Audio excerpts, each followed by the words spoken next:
সজলদা আপনি রাজন্না হালদারকে ফোন করেছেন? হ্যাঁ, অভিযোগ জানানোর জন্য বলেছি। আমি ওকে চিনি বলেই বলেছি, এর আগেও কথা বলেছি। এটা তো তৃণমূল নয়, হাজারদুয়ারি নয় যে যাকে তাকে যেখানে সেখানে পতাকা ধরিয়ে দেওয়া যাবে। আপনার মা আছেন, আপনার বাড়িতে বোন আছেন, আপনার বাড়িতে বউ আছে, আপনার সন্তান আছেন কিনা? আজকে যদি তার সাথে এরকম ব্যবহারটা ঘটতো তাহলেও কি আপনি এসে রাজনীতির রং লাগাতেন? যে তেরে ঘর মে মা বহন নেই হ্যায় ক্যা? হ্যাঁ না, আমি তো তাদের জন্যই বলেছি।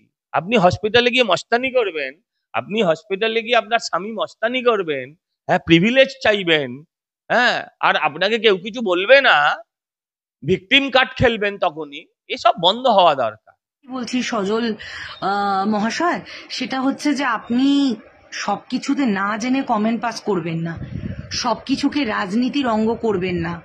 আমরা কোন রাজনীতি করেছি? আমি ওনাকে বলেছি জোকার, উনি তো সব সব জায়গায় জোকারের ভূমিকায় অভিনয় করেছেন, ফুল প্যান্ট পরে কটা সিনেমা করেছেন। ওনাকে নিয়ে যদি দাদাগিরি করতে যাব, এই মানসিকতা যদি থাকে, তাহলে আমার মনে হয় আমরা টিকিট কেটে গিয়ে যেতাম না দেখাতে। আপনার জন্য 6 লাখই হসপিটাল হতে পারে, আর দিদার জন্য সরকারি হসপিটালই বা কেন? আমি যদি 6 লাখ টাকা আমার স্ত্রীর জন্য দিই, আমি আমার দিদি শাশুড়ি হোক, মা হোক, তার জন্য আমি 6 লাখ টাকার বিল পেমেন্ট করবো। এক একজনের জন্য এক এক রকম ব্যবস্থা আমি করবো। সেখানে চিকিৎসকের মেন্টাল প্রবলেম, যে উনি চিৎকার চেঁচামেচি করবেন, উনি কোন পরিস্থিতি থেকে কথাগুলো বলছেন, আই ডোন্ট নো।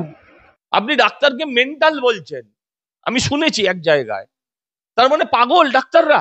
ডাক্তারদের ধমকাবেন, ট্রান্সফার করে দেবো, এত ক্ষমতার অধিকারী কোত্থেকে হলেন আপনি? ট্রান্সফার করানোর থাকলে আপনি অভিযোগ জানান, তার নির্দিষ্ট ফোরাম আছে।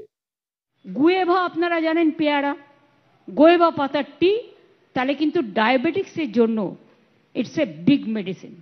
হ্যাঁ, গুয়েভার পাতা, আরে বাংলায় পেয়ারা বল না। পেয়ারা পাতা কারা খায়? আরে কারা পাতা কারা খায়, কোন প্রজাতি খায়? হ্যাঁ, আমরা মানুষ হয়ে পাতা খেতে যাবো কেন? ও তো উনি খান, উনি খান। ওদের অনেক নেতা এখন অসুস্থ আছে, তাদেরকে গিয়ে খাওয়ান। মাথায় অক্সিজেন না গেলে এরমই বলে। সজল ঘোষ নিয়ে রাজ্য রাজনীতি উত্তাল, সব অভিযোগ কিন্তু সজল ঘোষের দিকেই আসছে, যা দেখা যাচ্ছে। কেন বলুন তো? কাঞ্চন পত্নী থেকে শুরু করে রাজন্না হালদার, সব কিছুতেই সজল ঘোষ। আমার সঙ্গে রয়েছেন সজল ঘোষ, উত্তর দিতে পারবেন। কাঞ্চন পত্নীর আক্রমণ সজল ঘোষের দিকে, তিনি বলছেন আপনার কি মা নেই, আপনার কি স্ত্রী নেই, তারা কি ডাক্তারখানা যায় না, তারা কি রোগ হলে দেখাতে যায় না? তাহলে আপনি সব কিছুতে রাজনৈতিক রং কেন লাগাতে চাইছেন? দেখুন, উনি কি বলেছেন সত্যি আমি জানি না। না, এই মুহূর্তে আমার মা নেই। আমি 8-9 বছর আগে আমি মাকে হারিয়েছি। আমার পাড়ার অনেক বয়োজ্যেষ্ঠ মানুষ আছেন, তারাই আমার মায়ের মতন। আর আমার একটি স্ত্রী আছে। হ্যাঁ, তো ঘটনা যেটা হচ্ছে যে আমি কি বলেছি, আমি তো অন্য কিছু বলিনি। আমি কি খারাপ কথা বলেছি যে আমার মা নেই, স্ত্রী নেই? আসলে এটা সিনেমার ডায়লগ হয়ে গেছে যে তেরে ঘর মে মা বহন নেই হ্যায় ক্যা? হ্যাঁ না, আমি তো তাদের জন্যই বলেছি। আপনি হসপিটালে গিয়ে মস্তানি করবেন, আপনি হসপিটালে গিয়ে আপনার স্বামী মস্তানি করবেন, হ্যাঁ, প্রিভিলেজ চাইবেন, হ্যাঁ, আর আপনাকে কেউ কিছু বলবে না, ভিকটিম কার্ড খেলবেন, তখনই এসব বন্ধ হওয়া দরকার। আমরা কোন রাজনীতি করেছি? আমি ওনাকে বলেছি জোকার, উনি তো সব সব জায়গায় জোকারের ভূমিকায় অভিনয় করেছেন, ফুল প্যান্ট পরে কটা সিনেমা করেছেন। আমি হ্যাঁ কোন, তাহলে আমি কি ওনার থেকে জানতে যাব? আমি ওনার থেকে জানতে যাব? আমি ওখানকার মানুষের থেকে যেটা জেনেছি, তারপর আমি সেটা বলেছি। আমি সেখানে এখনো আছি। উনি তো ডাক্তারদের বিরুদ্ধে অভিযোগ করছেন, তো ডাক্তারদের বিরুদ্ধে যদি অভিযোগ করেন, তাহলে আপনি মুখ্যমন্ত্রীর কাছে করুন না গিয়ে। আপনি তো স্বাস্থ্য ব্যবস্থার দিকে আঙুল তুলছেন। স্বাস্থ্যমন্ত্রীর নাম হচ্ছে মমতা বন্দ্যোপাধ্যায়। তাহলে কেন আপনি সেই মমতা সরকারের আপনি গুণগান, আর সেই মমতা বন্দ্যোপাধ্যায়ের পা ধুয়ে জল খান? এক মিনিট, তাহলে আপনি বলছেন কেন? তাহলে আমার ঠিকই তো, তাহলে আপনি বলছেন কেন? আমি আমি আমি প্রশ্ন করতে চাই, আপনার জন্য 6 লাখই হসপিটাল হতে পারে, আর দিদার জন্য সরকারি হসপিটালই বা কেন? আপনাদের ব্যক্তিগত ব্যাপার। কিন্তু আপনি যদি দিদাকে, মাকে টেনে আনেন, বোনকে টেনে আনেন, তাহলে আপনাকে প্রশ্ন করতে হবে। আমি অত্যন্ত শালীনতার সঙ্গে সম্মান দিয়ে, আপনি আমার থেকে অনেক ছোট, আপনি আমার বোনের মতন, আপনি আমাকে এই প্রশ্নগুলোর উত্তর দিন।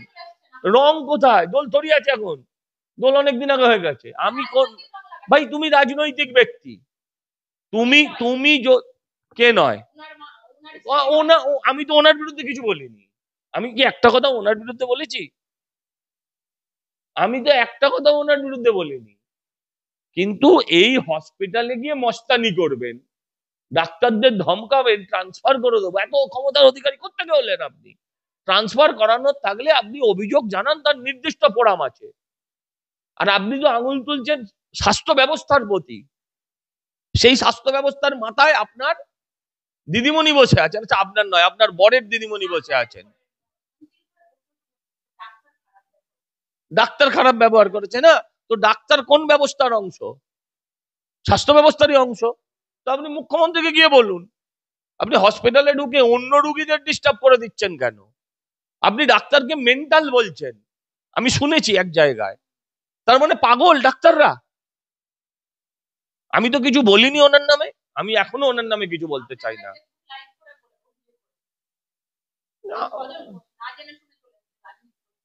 উনি রাজনীতি চেয়েছেন যাতে আমি কাউন্টার করি, আমি দেখিও নি, আমি কোনো কাউন্টারও করিনি। আপনি বলছেন তাই আমি শুনছি। আর উনি হয়তো ভেবেছেন যে এই নামটা, আমার নামটা বললে একটু বেশি লোক দেখবে, একটু টিআরপি বেশি হবে, সেটা আমি বলতে পারবো।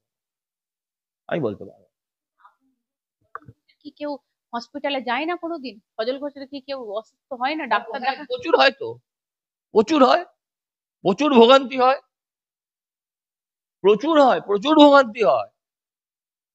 ডাক্তাররা সবসময় সহযোগিতা করে এমন নয়, অসহযোগিতাও পাই, সহযোগিতাও পাই। কিন্তু আমার তো উপায় নেই। আমি 6 লাখ টাকা হসপিটাল বিল তো আমি কোথাও দিতে পারবো না। আমি যদি 6 লাখ টাকা আমার স্ত্রীর জন্য দিই, আমি আমার দিদি শাশুড়ি হোক, মা হোক, তার জন্য আমি 6 লাখ টাকার বিল পেমেন্ট করবো।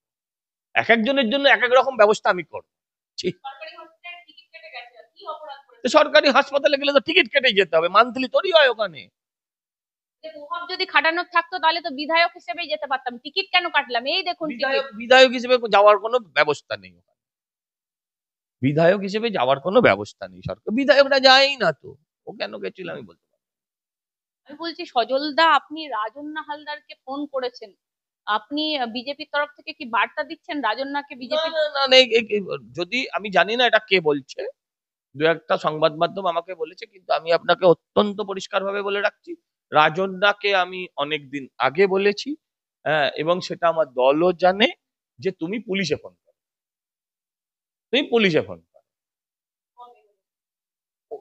প্রথম দু একটা চ্যানেলে কাদার পর আমার মনে নেই। চোখের জল আপনার মন বলেছে আপনি বিজেপিতে আসার বার্তা? নিশ্চয় না, একদম না। এই লাস্ট লাইনটা খুব মারাত্মক, লাস্ট লাইনটা খুব মারাত্মক।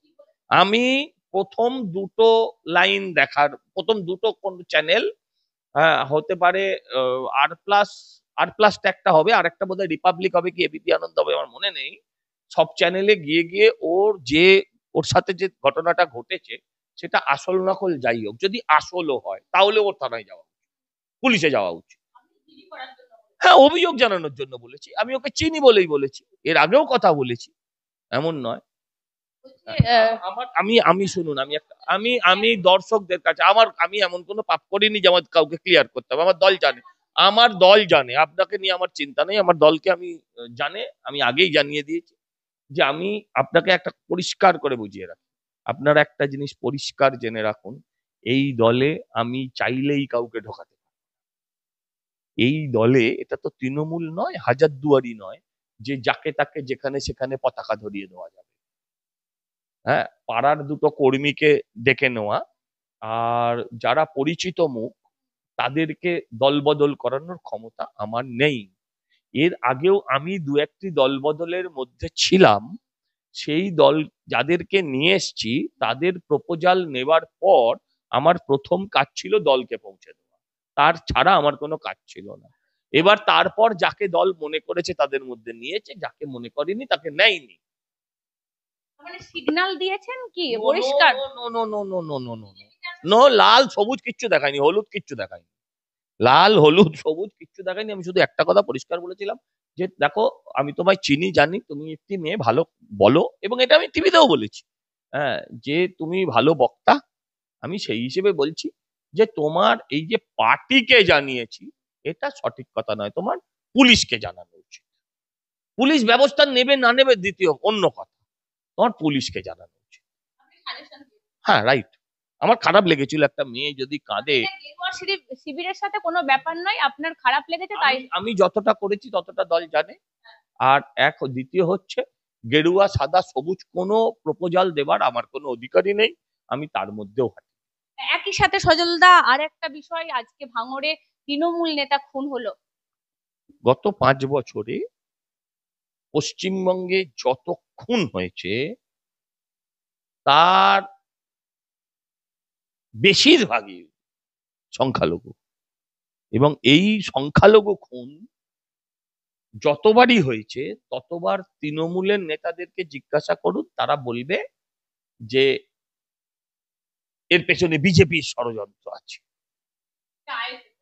শুনুন না, এই একটা জায়গায় বলতে পারি আইএসএফ বলেছে, কিন্তু বাড়ির লোককে যখনই আপনাদের ক্যামেরা গিয়ে ধরেছে, বাড়ির লোককে যখনই প্রশ্ন করেছে, তখন সেই বাড়ির লোকেরাই বলেছে যে এর খুনি হচ্ছে তৃণমূল, এর বাড়ির খুনি তৃণমূল, মানে বাড়ির লোকেরা বলেছে খুনিরা তৃণমূল।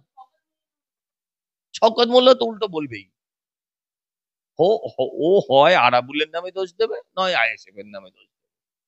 যেহেতু ওখানে 100% সংখ্যালঘু এরিয়া, তাই ওরা বিজেপির ঘাড়ে দোষটা চাপাতে পারে 100%।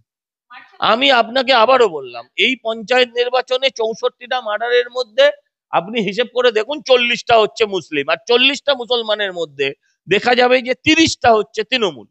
এই পঞ্চায়েত নির্বাচনে সবচেয়ে বেশি মার্ডার হয়েছে যে রাজনৈতিক দলটা, তার নাম হচ্ছে তৃণমূল। মুশকিল হচ্ছে এইটা মুসলিমরা এখনো বুঝতে চাইছে না, তাদেরকে এমন ভুল বোঝানো হয়েছে যে তারা এইটা বুঝতেই চাইছে না। ববি হাকিম বলছেন যত আপনারা সংখ্যালঘু সংখ্যাগুরু করবেন তত আপনাদের ভোট কমে যাবে। কে বলছে? আর যত ববি হাকিম দাওয়াতে ইসলাম করবে তত আমাদের ভোট বেড়ে যাবে। আমরা সংখ্যালঘু সংখ্যাগুরু করিনি, বললাম উনি যত দাওয়াতে ইসলাম করেছেন, আমরা তো সেটা বলিনি।